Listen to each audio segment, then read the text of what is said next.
Boa noite, Moçambique, e boa noite, caros telespectadores da TV Miramar. Sejam todos bem-vindos a mais uma edição do Resenha Semanal. Estamos a 14 de maio do ano 2017. Vamos, nesta noite dominical, fazer análise dos principais assuntos que marcaram a semana. Para tal, conto com a presença dos painelistas residentes. Falo concretamente do Sr. Antônio Muxanga, que está aqui conosco. Contamos ainda com a presença da Sra. Écita Cigão, que bem como o Sr. Silvério Ronguana, e também está nesta noite dominical o Sr. Mário Dixon. Quero, antes de mais, agradecer a presença dos painelistas e um agradecimento muito especial para o caro amigo telespectador que todos os domingos fica desse lado para acompanhar o programa Resenha Semanal. Antes de avançarmos para os temas desta noite, que eu gostaria, assim que de saber como é que está o estado de saúde de cada um dos convidados e como é que foi a semana laboral, começando mesmo pelo Sr. Mário Dixon. Sou Mário Dixon, boa noite, como é que está de saúde e como é que foi a sua semana, de uma forma um pouco mais resumida, só para ganharmos o tempo. Boa noite, senhores telespectadores da Miramar. A minha semana foi muito boa e foi marcado principalmente pela celebração dos cristãos católicos do centenário das aparições. Foi dignificante ver na sexta-feira a chegada do Santo Padre à Portela e a celebração da missa ontem no sábado e a canonização dos pastorinhos Francisca e Jacinta. Portanto, foi muito emocionante e certamente foi uma semana abençoada. A Deus por ter visto isso. Obrigado então, Sr. Mário Dixon. Sr. Silvério Ronguane, boa noite, como é que está a saúde e a semana, como é que foi? Muito bem, a semana correu muito bem e também foi abençoada por este acontecimento íntimo, portanto, dos 100 anos das aparições, sobretudo com a réplica desta grande peregrinação para Namacha, porque pelo menos aqui na província de Maputo era caso para dizer que todos os pés vão dar a Namacha. Obrigado então, Sr. Silvério Ronguane. Écita, boa noite, como é que está de saúde e a semana, como é que foi? Uma saudação especial para os nossos telespectadores, para os meus colegas do painel. E a minha semana foi boa, foi tranquila e já na expectativa da semana que segue. Obrigado, esta Sr. Antônio Muxanga. Boa noite, como está a saúde e a sua semana trabalho, como é que foi? Muito obrigado. Primeiro, agradecer a Deus pela proteção em vida que tem nos proporcionado. A semana foi boa, marcada pelo Dia dos Enfermeiros. Quero aproveitar a ocasião para os saudar. A peregrinação a Namacha, incluindo a canonização de Jacinta e do Francisco, mas também houve uma situação muito interessante. O Papa deixou claro que Santa Maria não é superior a Jesus. Eu tenho tido muita discussão com os católicos por causa disso, porque nós na doutrina somos ensinados a Trindade e não há adição da Maria. Havia muito este sentimento de colocar a Virgem Maria acima de Jesus Cristo por ser a mãe, e o Papa de uma vez por todas deixou claro isto. Foi uma cerimônia muito interessante e bonita. Mas também quero aproveitar a ocasião para saudar a PRM, que ao longo da semana vai celebrar o seu dia. Espero que tudo corra bem. Obrigado, Sr. Antônio Muxanga. Obrigado uma vez mais, caro amigo telespectador. Vamos, nesta noite de domingo, fazer análise do relatório da auditoria pela Coral. É um relatório que o seu conteúdo ainda não é conhecido até este momento. Vamos também olhar para a visita feita pelo estadista moçambicano Filipe Jacinto Nunes ao Ministério do Trabalho, Emprego e Segurança Social. E vamos também olhar para a PCA, da Empresa Municipal dos Transportes Públicos de Maputo, que pediu demissão. Antes de avançarmos para o primeiro tema desta noite, que é a questão da auditoria pela qual queria pedir mesmo em um minuto cada um dos colegas para que deixasse ficar aquilo que é o seu pensamento em relação aos recados que foram deixados pelo Edil de Nampula nos últimos dias. Ele tem desdobrado sem deixar ficar recados e mostra em algum momento que a sua relação com a sua formação política, neste caso, não é das melhores. E ele tem acusado a sua formação política de estar a fazer de tudo para, como que diriam, mas para manchar ou denegrir a sua imagem. E mais do que isso, queria pedir aos caros colegas para fazerem um bocadinho de análise em relação àquilo que são os resultados apresentados pela Ordem dos Médicos de Moçambique.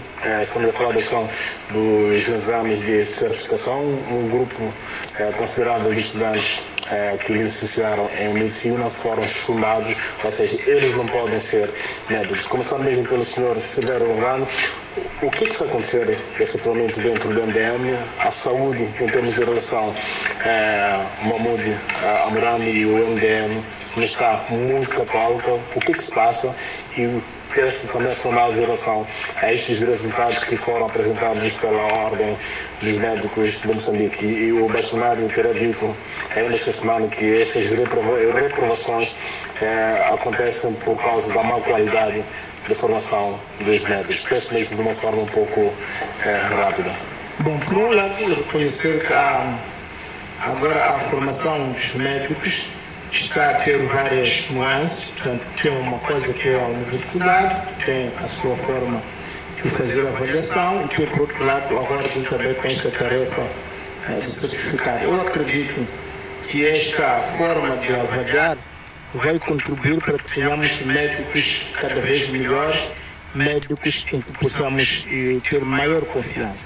Agora é evidente que nestes primeiros momentos vamos ter sempre esta questão da universidade dizer que este é um bom médico e a Ordem dizer que não há, mas são aspectos que acontecem no princípio, porque no final, mais à frente do caminho, acredito que as duas instâncias vão encontrar-se, vão reencontrar-se, vão usar os mesmos instrumentos de avaliação, vão usar os mesmos instrumentos de formação, porque o que estamos a notar neste momento é que há uma desfasagem entre aquilo que as universidades pensam que deve ser a formação, entre aquilo que a universidade pensa que deve ser avaliado e aquilo que, por outro lado, a Ordem pensa também que deve ser avaliado. Portanto, é uma situação que não deve acontecer, mas acredito que numa etapa inicial era previsível, porque é preciso também que a Ordem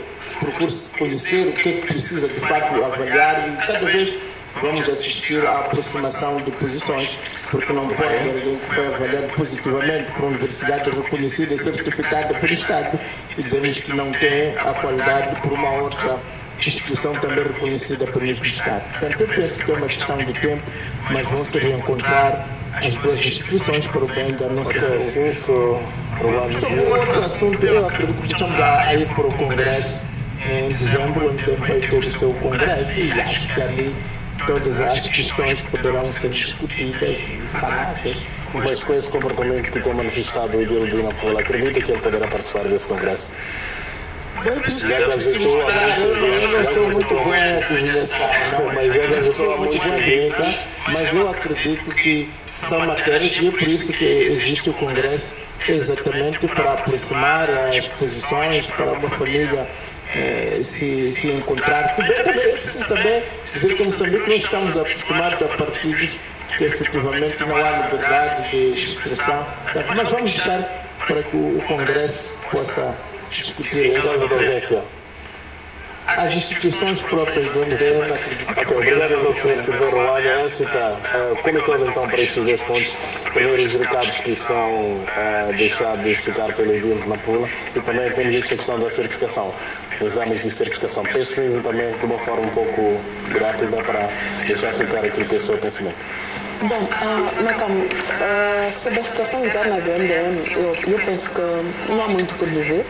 Nós vamos lendo, vamos assistindo, vamos nos deliciando com o que nos chega aqui fora, porque não me canso de lembrar que Mahmoud Amrani é membro da Comissão Política do MDM. Infelizmente, não sei se o MDM tem uma disciplina partidária, não sei a que é que os membros da Comissão Política estão obrigados, porque na minha formação política, por exemplo, seria estranho que um membro da Comissão Política aparecesse a trocar mimos com o seu presidente na imprensa, portanto, nos órgãos de comunicação social, quando, mesmo que não seja nos órgãos do partido, pode ter acesso, ou devia ter acesso ao seu presidente para consultarem aquilo que seriam desavenças, não é? Mas, como disse, não domino os corredores do MDM. O máximo que eu posso fazer é dizer, espero que seja o caso, que é o exercício máximo e pleno de democracia. Portanto, estamos perante um partido onde os seus membros fazem e desfazem, dizem e dizem, e como disse bem, um membro aqui do MDM enquanto esperam um congresso, que eu quero acreditar que é um evento que acontece, não sei qual é a periodicidade, qual é a periodicidade, eu primeiro congresso, não, segundo, qual é a periodicidade, qual é a periodicidade como sabe, aconteceu na sua criação, em 2009, e agora vamos conseguir. Esse será o segundo. Desde 2009 agora para 2015, passamos até é mais grave, porque pensei que fosse daqueles que se reúnem de 5 em 5 anos, então as pessoas tinham que esperar 5 anos para poder constatar.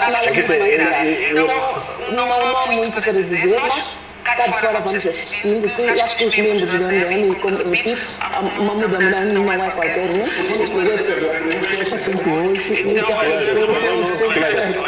Preciso lembrar que o segundo congresso da Frita, o primeiro aconteceu em 64, foi aconteceu em 68 para 77. O terceiro congresso, que está na Bahia, aqui para dizer. O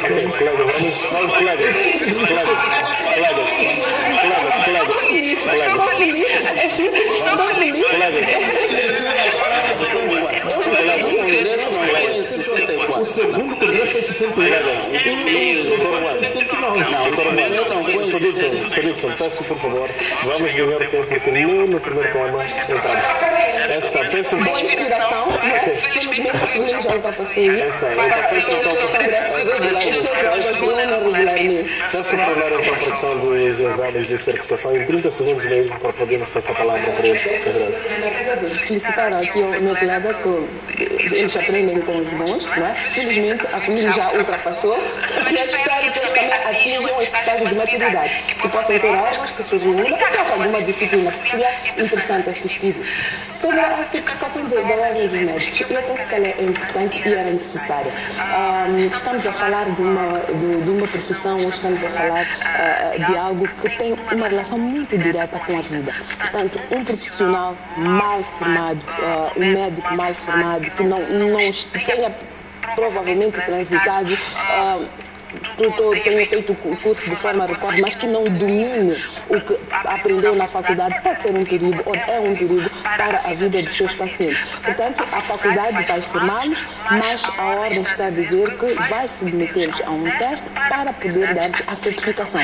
E só depois disso é que eles vão poder exercer a medicina. Portanto, o que nós vamos assistir de agora em diante é que vamos ter alguns quadros que serão licenciados em medicina, mas vamos ter outros que serão médicos. Há outras ordens que fazem isso, a ordem dos advogados faz isso, que só vai a suplente que quem realmente tenha aprovado nos testes, portanto, submetidos àquela ordem.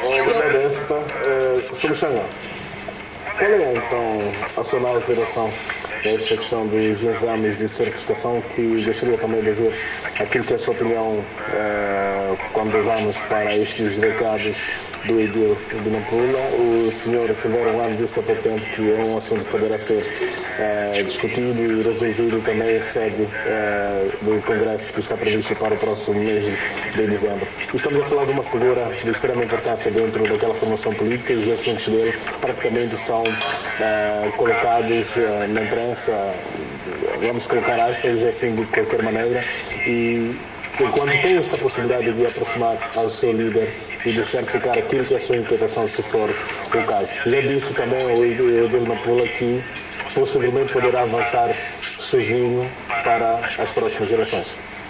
Muito obrigado. Eu penso que, na relação à certificação, eu tenho que estamos a discutir uma questão de ensino superior. Se fosse o ensino médio, eu agora havia de propor que as ordens fossem elas elaborar um exame final, para permitir que quem efetivamente não tem condições de ter a certificação não possa passar de classe. Porque não estou a ver aqueles estudantes que já têm um diploma de licenciatura a voltarem para irem estudar porque foram recusados a sua certificação. Então, senão vamos criar um exército de improdutivos, licenciados que não estão a fazer nada e futuramente vamos criar problema. Portanto, eu vi também o bastonário da ordem, alguém, porta-voz do bastonário da ordem de engenheiro, a falar na mesma circunstância. Até cheguei a trocar algumas palavras azedas com ele na Rádio de Moçambique, porque senti que parece que há um desafio que as ordens têm para mostrar que as universidades não valem nada. Quando parte, por exemplo, o caso da medicina, a maior parte das pessoas formadas em medicina são dadas a elas pelos médicos. Agora, se os próprios médicos dão quando estão na universidade, dão um certificado e depois quando estão na ordem dizem que não têm qualidade. Já não estou a perceber que mensagem que eles estão a transmitir. Aliás, eu ouvi alguém, um reitor da universidade, a dizer que os próprios membros da ordem dos médicos a serem avaliados daquela maneira iam chumbar. Não sei quem tem razão, quem não tem razão. Portanto, eu acho que tinha de se avançar para uma certificação onde o exame é elaborado pelas duas partes. Quem chumba, se sabe que não vai ter certificação, não pode ser da universidade para poder continuar a ter aula. Em relação à questão do MDM, bom, vamos ver até onde é que a tolerância que o MDM anda a pregoar e a democracia interna que diz possuir vão chegar com este teste que tem do crítico Mamadou Mourane. Mas eu preciso dizer que o Mamadou Mourane está de parabéns porque aprendeu bem a lição do presidente do MDM. Há uma máxima que diz que quem tem espada mata, com espada morrerá. Muito obrigado. Obrigado então, Sr. António Xanga. Sr. Mário Dickson, peço também, de uma forma muito rápida, deixar ficar aqui o que é o seu pensamento em relação a estes dois. Obrigado. Primeiro queria dizer ao Dr. Rongwani que o primeiro congresso da FRIM foi em 62. Em 64 iniciamos a luta armada. E não cometem essas asneiras, se não conhecem, perguntam-nos, vamos te dizer. Aí temos livros abertos tudo. A seguir, em relação a que falou, em relação à ordem dos médicos, eu acho que a exigência dos médicos peca pelo fato de eles parecerem que estão a fiscalizar as universidades. Porque se tivessem coordenado com as universidades, também tivessem coordenado com o Ministério da Educação, o Ministério da Tecnologia e Ciências, não era mau, era uma coisa boa, avaliar as pessoas para evitar aqueles alunos que por qualquer aproximação que tem com alguém, então acabam tendo notas positivas que passam quando não sabem nada. Esse é o único pecado que eu estou a ver. Mas estou em querer que há de ser encontrada uma solução, como dizem os meus colegas, e há de ser ultrapassada. Em relação ao doutor engenheiro Mourane, eu quero dizer que ele disse uma coisa que é interessante, e é real, e é verdade. Ele disse que o povo tem que ter cuidado para no futuro não termos o país não ser transformado em dinastia. Para quem conhece a história das dinastias da China, o que é dinastia? O que? O pai é o rei, o filho substitui o pai, o cunhado, o que é tudo, toda a gente da família. Mas isso, ele está a dizer claramente, há uma coisa que está a acontecer realmente, que o doutor Rongwani podia talvez esclarecer melhor. O MDM é o único partido que tem essa história, que o presidente é presidente, o chefe da bancada é irmão, ou a secretária da Liga Feminina é irmã. Então, ele não está fora do eixo, está a falar verdade. Agora, o que eu não sei, se está a falar verdade para quê? Se ele vai fundar o seu partido ou não, mas ele está a dizer a verdade. E é o único no MDM que pelo menos fala as coisas verdades no seu sentido lugar. Muito obrigado. Obrigado então, Sr. Mário Dickson. Vamos então passar para o relatório da auditoria pela CROL. Eu preciso lembrar que terminou esta sexta-feira o prazo de entrega do relatório de auditoria à dívida pública e a PGR diz que vai proceder à verificação e análise do relatório para aferir a sua conformidade em termos, ou seja, a sua conformidade com os termos e de referência, e nos próximos dias poderá partilhar o documento com o público em geral. Sr. António Xanga, como que olha então a expectativa foi maior e a PGR só nos deu a conhecer esses pontos, ou seja, não se sabe até este momento qual é o conteúdo deste relatório. Como é que vai esta questão toda? Mais um tempo vamos ter que esperar um pouco mais para poder saber do conteúdo deste documento e os moçambicanos continuam expectantes. Bom, eu acho que é um exercício normal, tendo em conta que o relatório foi entregue ontem à tarde. Humanamente não havia condições, mesmo que alguém estivesse a ler, ver um relatório sério, até agora está a ler, ainda nem chegou à metade. Porque é preciso ler, tirar apontamentos, entender. E sendo um trabalho muito complexo que envolve 3 empresas, envolve países, envolve várias entidades e assessorias e se meteram lá e é normal que até hoje a Procuradoria não tenha nada a dizer ao povo moçambicano. O que eu tenho agora é que aqui há um desafio muito grande para a credibilidade da própria Procuradoria-Geral da República. Também há um desafio muito grande para as instituições internacionais. O Fundo Monetário Internacional e todos os embaixadores europeus que andam neste mundo passam a vida a nos ensinarem transparência. Agora espero que, tendo sido eles que financiaram a auditoria, venham, tragam-nos tudo da forma como andam a nos ensinar quando estamos em seminário ou quando conversamos com eles. Porque se eles não conseguem fazer isso, não há nenhum sítio onde o embaixador da Europa vai levantar para falar. Vamos mandar sentar, porque eles não conseguiram obrigar a Kroll, que é deles, a dizer a verdade sobre os fatos. Mas não podemos correr muito. É preciso dar tempo ao tempo e acredito que alguma coisa vamos poder saber, tendo em conta que o próprio Fundo Monetário Internacional e o Banco Mundial dizem que esperam que o relatório seja publicado em tempo útil, sem ferir o segredo de justiça. Obrigado então, Sr. António Muxanga. Vamos então, Sr. Mário Dickson, é conciliador. Como é que olha então para esta questão? Estamos a falar do relatório que foi colocado, quer dizer, o relatório não, mas sim a PGR emitiu um comunicado de imprensa a dizer que recebeu o documento, mas entretanto ainda precisa de fazer algumas análises e o mais breve possível poderá tornar o mesmo público. E temos também a FMI, o FMI assim que é aqui emitiu uma nota a pedir para que este documento fosse público até os fins deste mês. Obrigado. Relativo a essa relatório da auditoria da Kroll, eu malio ao deputado Dr. Muxanga. Nós temos que dar tempo ao tempo. Moçambique é um país soberano, é um Estado, e por ser um país soberano, ser um Estado, precisa ser acreditado. Nenhum Estado ou nenhuma força estrangeira tem que vir obrigar o país a fazer o que não faz. Internamente, o Estado já avançou com a auditoria do Parlamento, da Assembleia da República.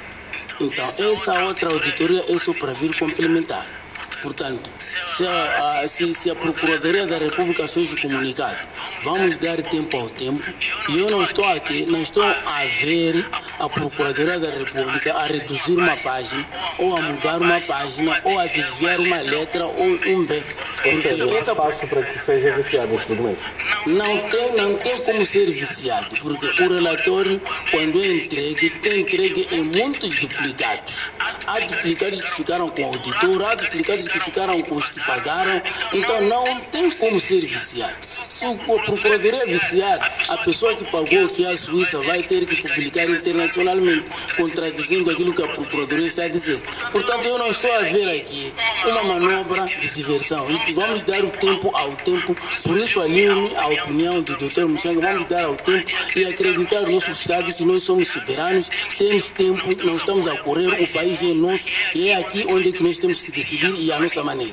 Obrigado então, Sr. Mário Dickson. Sou Silvério Romano.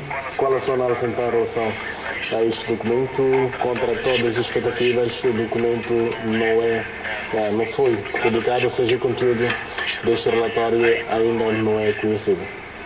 Vou para aí, mas eu queria só deixar uma dica. Quando eu falei dos congressos, conforme foi 62, o primeiro 68, o segundo 67, o terceiro 84, o quarto é mesmo para chamar a atenção que essa coisa de exigir prazo, sem você praticá-lo, o próprio Deus pode ter condenado na Bíblia.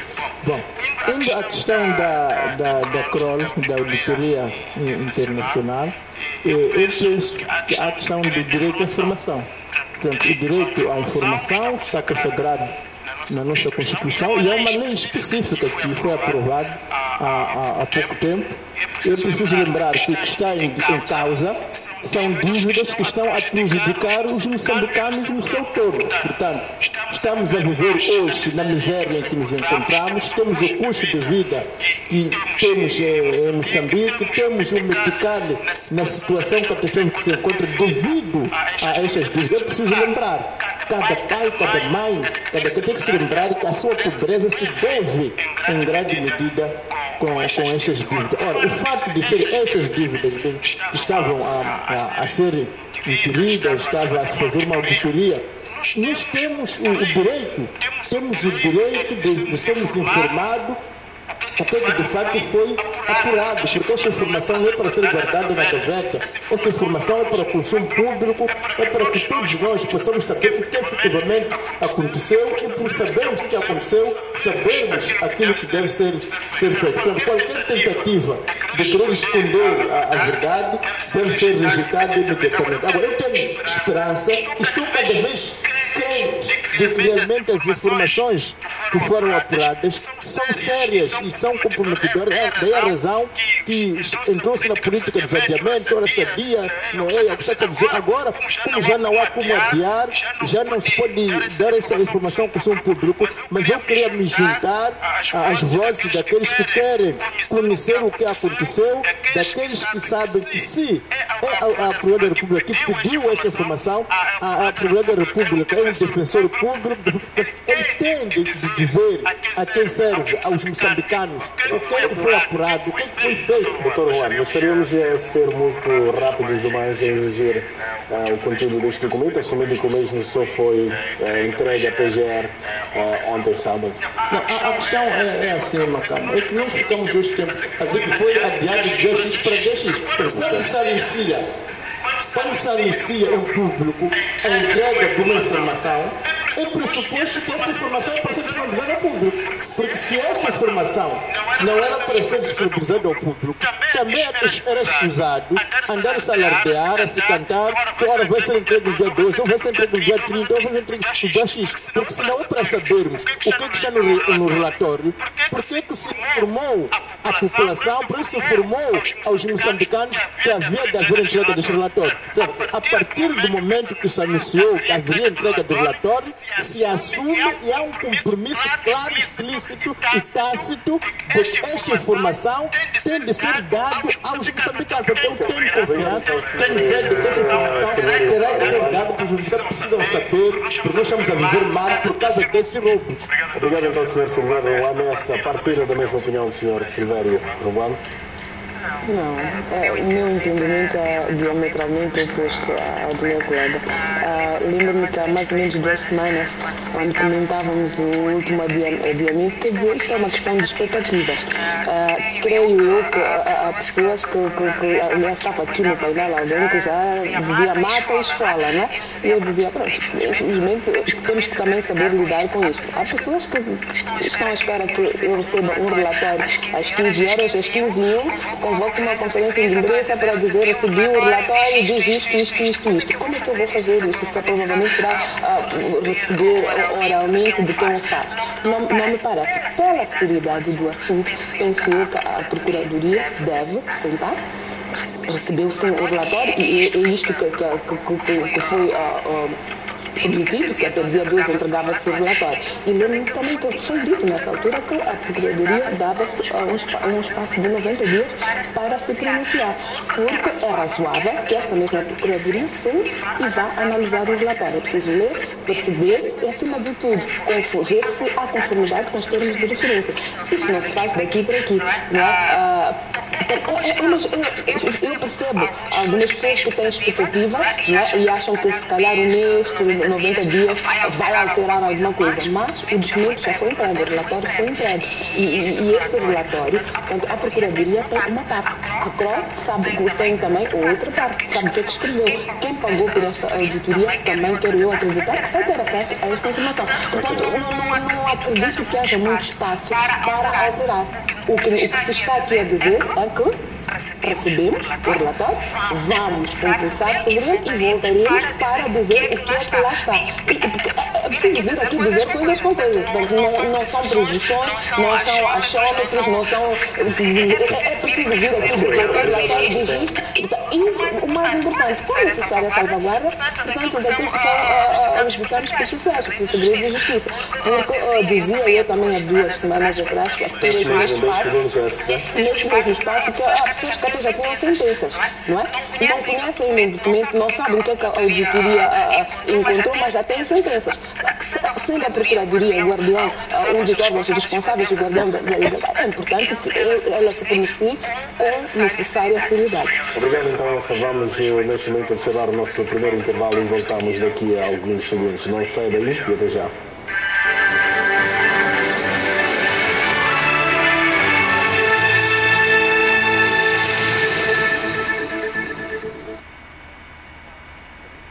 Atenção, atenção, serviço local para trabalhar quando for pontualmente 12 horas. O essencial da informação só aqui no Balanço Geral.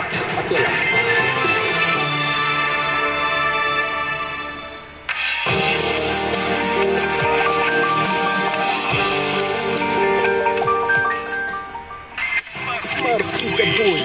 Moderno e com tecnologia avançada, com Android 5.1, com GPS e câmera de 2 megapixels. Tudo isto por apenas 1.999 meticais. E ainda recebes 1 GB de internet oferta para navegar na tua internet super rápida. Vai já buscar o teu a uma loja Vodacom. Smart Fica 2, mais avançado, mais smart. Vodacom, tudo bom para ti.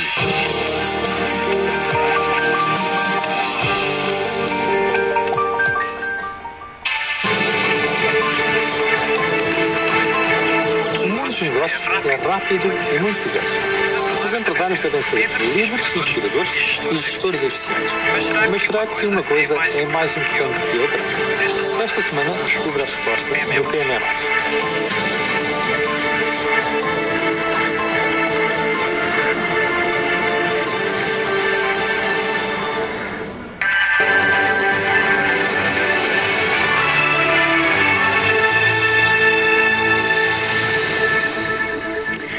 Boa noite, uma vez mais estamos de volta para a segunda parte do Resenha Semanal. Vamos neste bloco fazer análise da visita do estadista moçambicano Filipe Jacinto.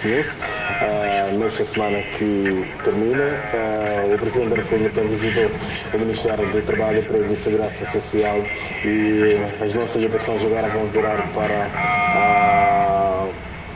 a visita ao Instituto Nacional de Segurança Social, onde o estadista mostrou-se não muito confortável com a forma como a instituição está a ser gerida e acabou deixando ficar aquilo que é o seu estado de espírito, ou seja, Filipe Nilson disse que não se pode transformar o INSS em capoeira pública. Quero mesmo começar pelo senhor Severo Unhano, doutor Unhano, como é que olha então a visita do chefe e particularmente aquilo que tem acontecido e que temos assistido nos últimos dias no INSS? Preciso lembrar também que existem muitos casos mal parados e que envolvem esta instituição. Bom, é preciso estas visitas do chefe de Estado às instituições públicas só têm sentido e terão sentido se efetivamente produzem efeitos, não é?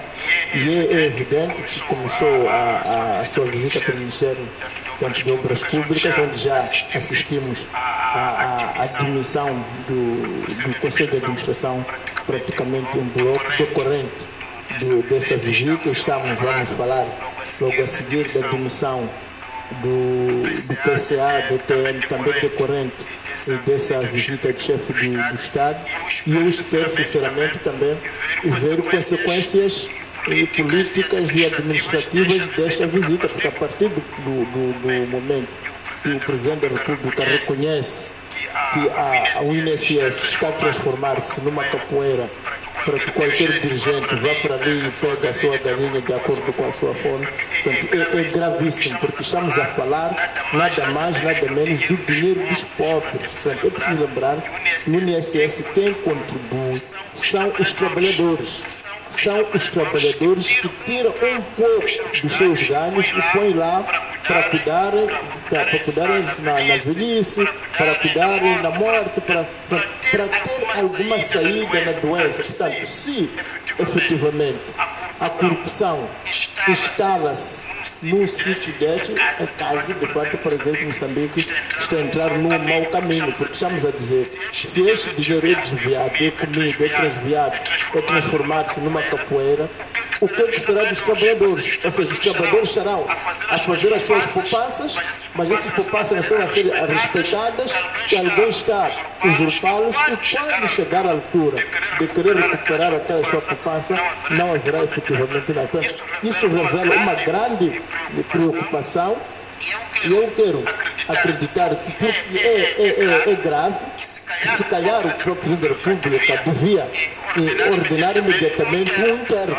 não é, para se saber o que está a acontecer, porque não basta observar sem se apurar. É preciso que se ordene um inquérito, é preciso que as pessoas sejam responsabilizadas, e mais, nós até agora estamos a ver que houve no Ministério das Obras Públicas, agora não tem essas dimissões, mas se calhar é necessário que no final destas visitas o Sr. Presidente da República tire consequências políticas, porque basta de nos dar um peixe miúdo. Por exemplo, se há esses problemas, não tem a ver com aquele funcionário, tem que ser diretamente a quem são os responsáveis deste Ministério que tem a responsabilidade por seu desenvolvimento. Obrigado então ao Sr. Mário Dickson.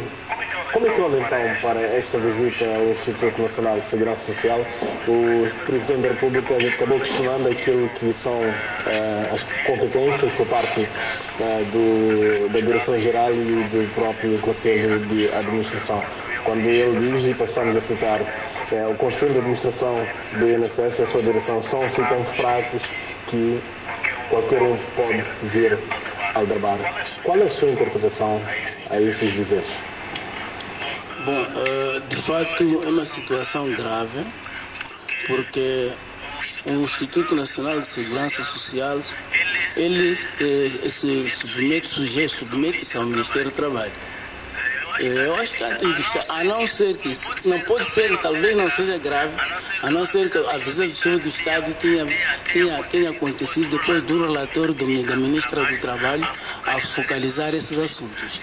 Se for por aí, então esperaremos que o chefe do Estado provavelmente haja uma medida para corrigir isso. Mesmo não havendo uma medida para corrigir essa situação, estou a entender que vai ser corrigida, porque são 8 mil trabalhadores fantasmas que aparecem no Instituto Nacional de Segurança Social. Isso quer dizer que não é as ministras que passaram na direção do trabalho, é precisamente aqui onde é que nós temos que começar a questionar o que fazem os direitos especiais, que estão, o que fazem os diretores gerais, o que fazem os técnicos de contabilidade, o que fazem os inspetores gerais do Estado. Porque não pode só ficarmos os inspetores gerais, os técnicos, é preciso ir aferir as situações, é preciso ver como é que quem está a receber dinheiro, de onde vem e quem é esse. Agora, se isso não acontece, até depois é divulgado numa visita do Estado. É um pouco grave, Eu espero que a Ministra do Trabalho, o respectivo PSA, crujam isso com muita brevidade, porque ao chegar um ponto em que os trabalhadores poderão começar a já duvidar da idoneidade da própria instituição. Obrigado então, Sr. Mário Dickson. Qual é a sua análise em relação a este mesmo assunto? O meu comentário é muito simples. Se o Presidente da República chegou à conclusão de que está perante um Conselho de Administração, ou tem a percepção de que é um Conselho de Administração fraco, não é? Ele só tem que tomar medidas, tem que fazer, se ele, não é ele diretamente, é quem é responsável por aquele Conselho de Administração, que toma medidas. Porque é um Conselho de Administração fraco. Não está a corresponder àquilo que são as expectativas do Presidente da República. Não está a levar a cabo aquilo que é o seu plano de trabalho. Não está a desenvolver aquilo que ele esperava que se fizesse no INSS. Tão simples, não é? Então, o que eu quero dizer com isto é que, infelizmente, algumas das questões que estão a ser levantadas nestas visitas presidenciais são de veras conhecidas, são do domínio público. Portanto, não faz muito sentido que nós esperemos uma visita do Presidente da República, não é? Para nos dizer exatamente o que nós já lemos nos jornais, o que já ouvimos dizer, já se transmite à boca pequena. Como Dickson disse, e eu concordo, não é? Acima de tudo, quem pôs lá Está satisfeito com o que está a ser feito? Está satisfeito com o que está a acontecer? Se a resposta é não, é preciso tomar medidas. Não precisa ter dar satisfação, não precisa ter explicar porquê. Porque eu sei qual é o mandato que eu atribuo a alguém quando ponho em determinada posição. Se esta pessoa, se este grupo de pessoas não consegue levar a bom porto este mandato, é preciso substituir. A direção deste Conselho de Administração e a Direção-Geral tem que não estão a funcionar efetivamente ou não correspondem às expectativas? Este é o meu primeiro comentário. E depois disso, eu volto aqui a dizer na Câmara. Aquele Conselho de Administração foi posto lá para levar a cabo o mandato. Portanto, se o Presidente da República vem a público e diz que é um Conselho de Administração fraco, ele tem informações que nós não temos. Ele está no poder de relatórios de informação privilegiada que constatam isso. Então, eu espero que, a partir daqui, haja consequências. Portanto, ouvir um Presidente da República se queixar de pessoas subordinadas suas que são fracas é capaz de não fazer muito sentido. Porque ele tem instrumentos e tem como, se não diretamente na mão dele, tem como impor, exigir que se ponha ali um Conselho de Administração que tome medidas, primeiro, modernas e eficientes. Obrigado então a essa senhora do Xanga. Que comentário a fazer então em relação a esta visita do estadista moçambicano Filipe Jacinto ao INSS? Bom, é uma visita boa que desde que eu conheci a história do Estado moçambicano, é pela primeira vez como presidente que vai ao INSS desde o Conselho de Administração. O INSS foi criado. O INSS foi criado em tempo de Benchição, não me recordo que uma vez tenha visitado lá. Depois veio o presidente Guebuza, não me recordo que tenha visitado lá. Entretanto, desde que o Instituto de Segurança Social foi criado, sempre há escândalos. O primeiro PCA, ou diretor-geral, chamava-se Zacarias. Saiu de lá com um nome muito sujo. Depois veio ali na Gomes Mafiano. Também houve problemas sérios. Há relatórios da auditoria que criaram confusão. E a Inspeção Geral do Estado foi mandatada para mandar calar as pessoas. O que a Inspeção Geral do Estado foi fazer nos tempos da Mafiano nunca foi publicado até hoje. Entrou Pedro Moiane, acabou preso, Banho Maria. Entrou Matavela, história de Matavela, aquele que vimos, levava dinheiro para dar primeiro-ministro para fazer festas. E comprar casa de $1 milhão que ninguém sabe onde fica essa casa. E depois veio o Mazóia, o nome dos trabalhadores. Os últimos 3 PCAs, nomeadamente Mafiano, Pedro e Matavela, caíram nos tempos de Helena Taíba. Entrou Mazóia como representante dos trabalhadores. Porque havia consciência de que os trabalhadores são representados pelo sindicato, o Estado pode ser representado por um administrador, e o meu amigo Abelino Bugo, que desde que está lá como representante dos empregadores, nunca saiu de lá. Mas nada está a acontecer lá. E um dos grandes conhecedores da gestão, um senhor que já foi administrador em várias empresas, está lá como representante do Estado. Nunca saiu de lá. Portanto, o presidente da República foi tirar aquilo que é o sentimento do povo. Ele colocou-se no lugar do operário. Mesmo que fosse eu, diria a mesma coisa. Agora, há uma questão que o chefe do Estado disse. Diz que foi contactado por aqueles que faliram empresas para pedir a ele que autorizasse que possam ao Instituto de Segurança Social levarem dinheiro para virem falir à semelhança das outras empresas. Ele negou. Esta prática não começa com o presidente Nunes. O Instituto de Segurança Social é que anda a preparar salas de congressos da Frelimo.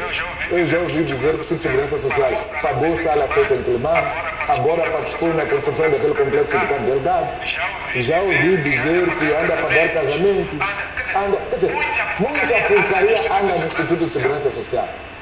O Banco dos Pobres, no lugar de financiar os pobres, anda a financiar os ricos, pessoas que não têm nada a ver com o Instituto de Segurança Social. Há pessoas que os seus filhos foram operados, o dinheiro foi pago para o Instituto de Segurança Social, sem que eles tenham descontado. Os seus pais estão no sistema de segurança social dirigido pelo governo. Não foi ao governo levar o dinheiro que fosse buscar no Instituto de Segurança Social. Portanto, Eu digo, esta visão do presidente Nunes a sair do coração está de parabéns. E disse mais, que o Conselho de Administração mais longo que ele viu na vida é o Distrito de Segurança Social, constituído por 9 membros. Ele esperava pelo mínimo que fossem 3. E ele tem razão, porque nós precisamos de um Conselho de Administração que, quando muito, pode ter 5 pessoas. Tendo em conta que o administrador tem que representar os trabalhadores, um Estado, outro os empregadores. Então, ou devíamos encontrar aqui uma forma de encontrar alguém para presidir que vem do concurso público. Porque, efetivamente, estamos a brincar com coisas... Então, defende a demissão deste Conselho de Administração também. Este Conselho de Administração devia ter desaparecido há muito tempo, porque estão a roubar, não estão a fazer nada. O próprio Major já esqueceu porque que entrou lá. Ok, obrigado então, Sr. Muxanga. Vamos então observar mais um curtíssimo intervalo. Nós voltamos daqui a pouco. Até já.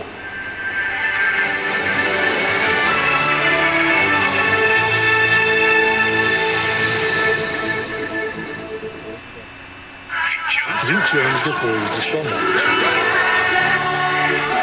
Uma surpresa para a família. A Luísa fez uma mola de bolinhos que vendeu e o Mitó disse-lhe para depositar no agente Mpesa porque é muito mais seguro. Mas a Luísa, como é desconfiada, insistia que preferia guardar tudo na sua lata porque são as suas economias. Mas o Mitó disse: É aqui, pode depositar.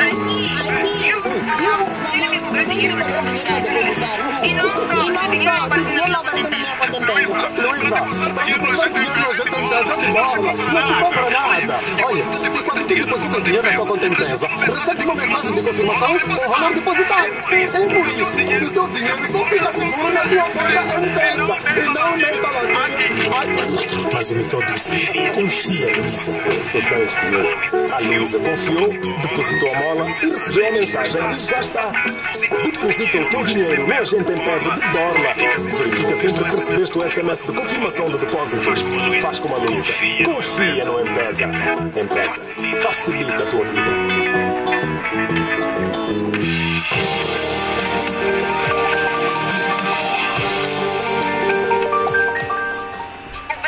Belas Mulheres de segunda-feira vai receber o médico dentista Adolfo Baú. Ele que connosco vai falar sobre alimentação e cárie dentária. Na música teremos Patrícia Ulisses e também Lil Banks. Duas amigas dizem que não presto, tenho várias damas, isso eu não nego.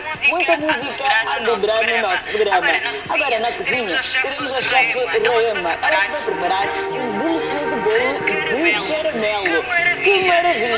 Tudo isto e muito mais já te aguarda aqui no melhor magazine matinal da família moçambicana. Belas Manhãs.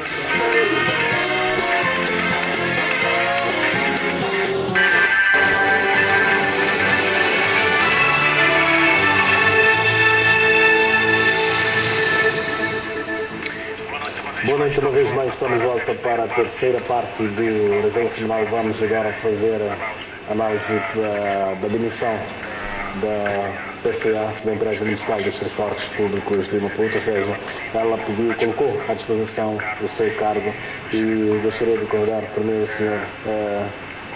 Mário Dixon.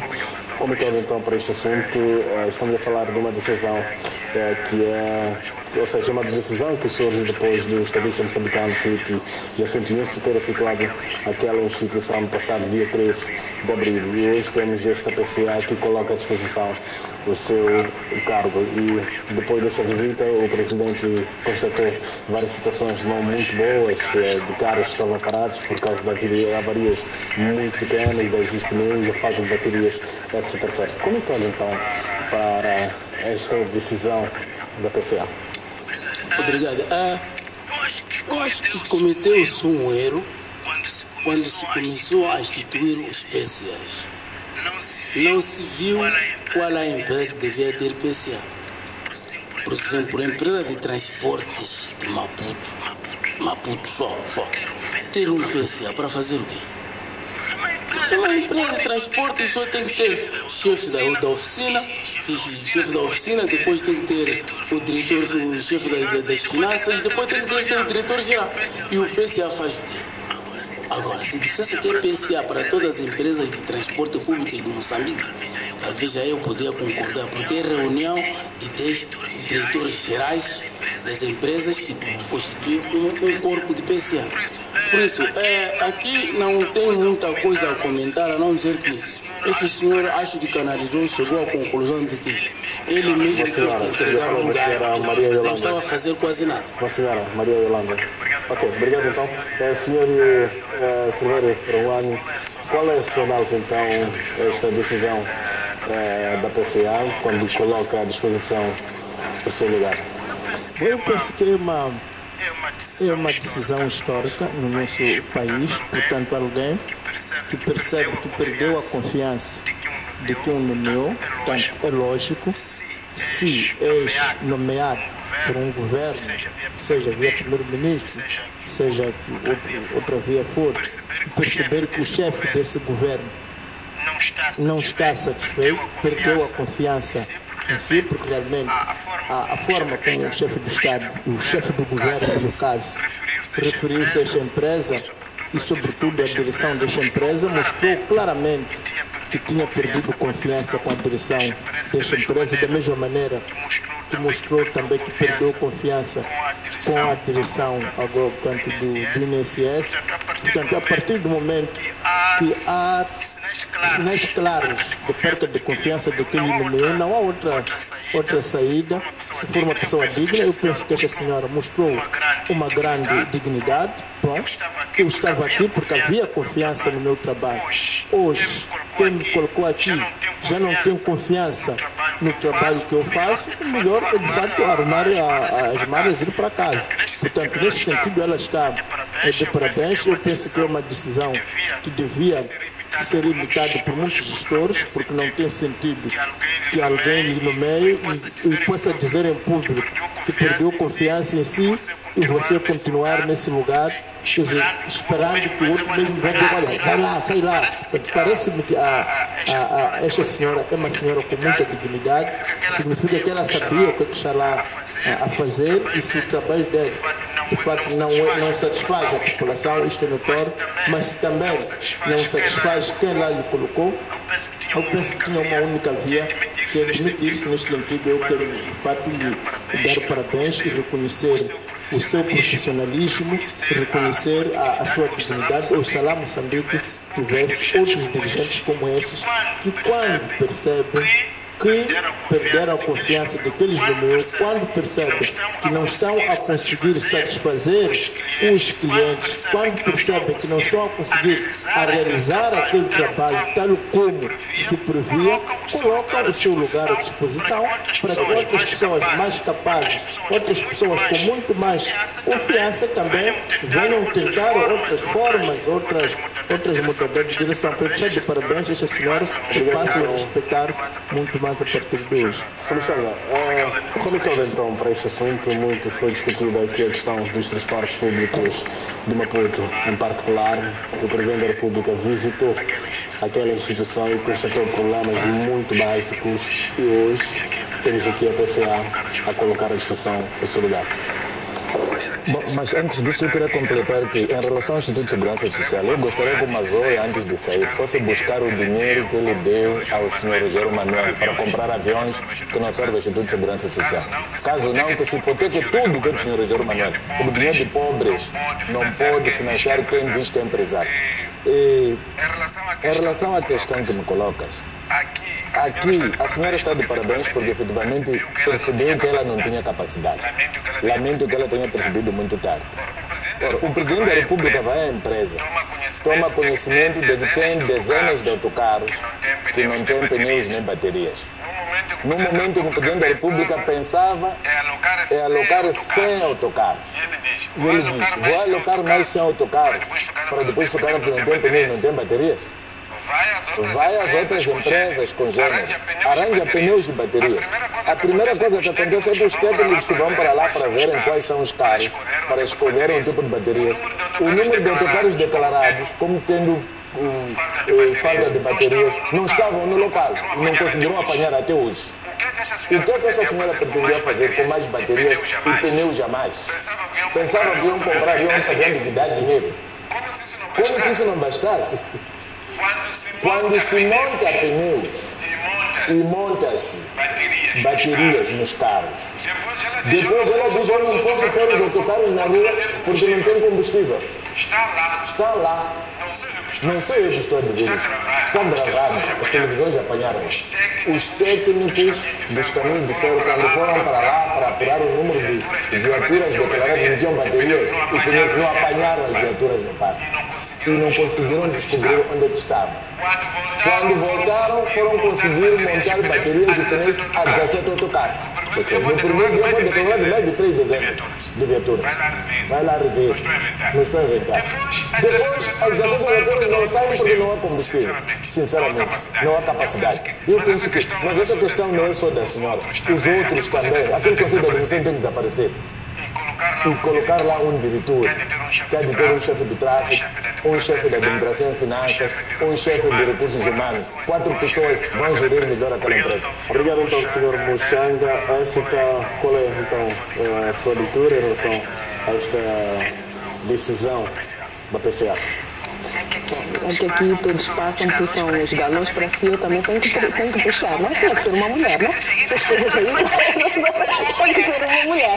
Vi todos aqui, a dizer sim senhor, sim senhor. Eu pensava que as mulheres têm discernimento.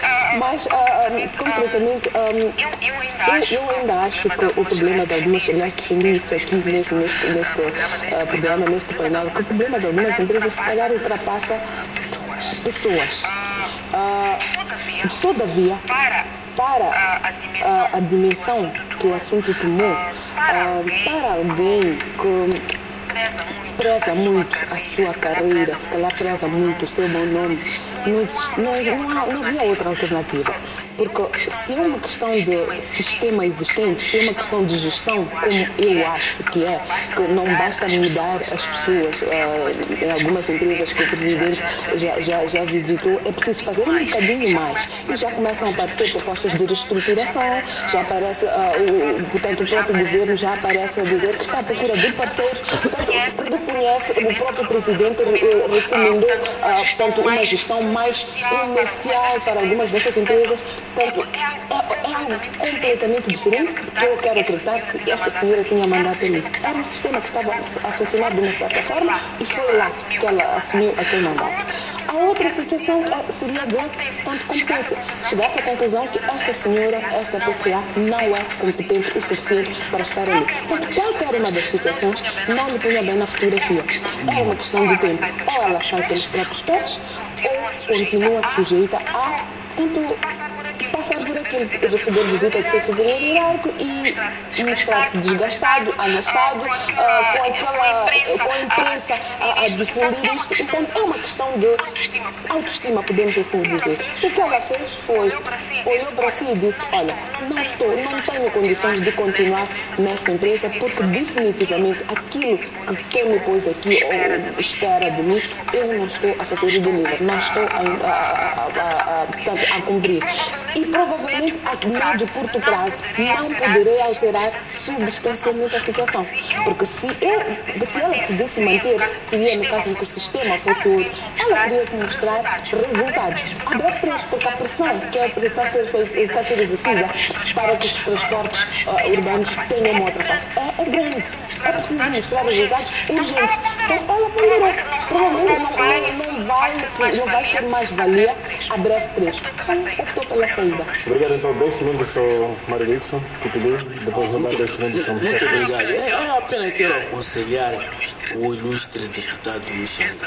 Essa recomendação que dá em relação ao presidente do Instituto Nacional de Segurança Social, o ilustre tem permissão consagrada pela Constituição da República de visitar o gabinete dele, ou pessoalmente, ou em comissão, e confrontar ao senhor Mazói na cara tudo que levantou aqui, e não correndo o risco de afirmar coisas que, se forem investigadas, não vão ser de acordo com não sou da comissão que visita o Instituto de Segurança Social. A minha comissão é da Administração Pública.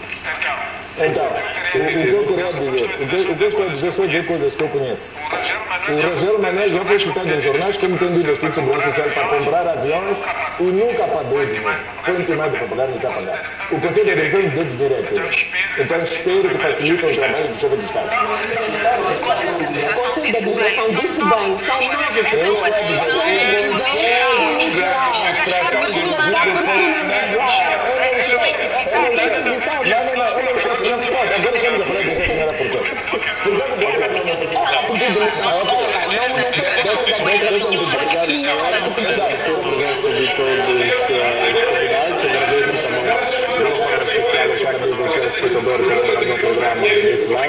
Obrigado mesmo pela sua companhia e nós ficamos por aqui. Continuação de uma ótima noite dominicana e até uma próxima oportunidade, se Deus quiser. Uma semana abençoada para todos.